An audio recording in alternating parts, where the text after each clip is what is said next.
nakatulong yung pagtatanim sa personal life ko kasi marami akong natutunan about farming at yung proseso ko ng land preparation. Sa klase ng lupa namin, yung magandang itanim dito is talong, string beans. Yung product po, ibinebenta namin. Yung naimpo po nila nakita sa gardening nila, yun po ang isa sa mga source kung saan gagamitin nila sa allowance po nila sa pagkain. Saan sila nag-immersion.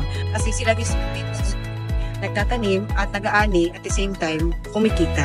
Every division sa Region 6 may farm schools. Ang Negros Occidental has 4. Sila yung highest. We have almost 6,000 learners under our care sa 31 farm schools. At nalaman ko na ang father ni Secretary Sani, prime mover sa establishment sa rural farm school. So, ito na ngayon yung mga hina-harvest natin. Gusto ko matuto yung anak ko sa pagtatanim at pagsasaka. Isa pong malaking privilege na may ganitong paaralan dito sa amin. We'd like to do something about our personal response to food security.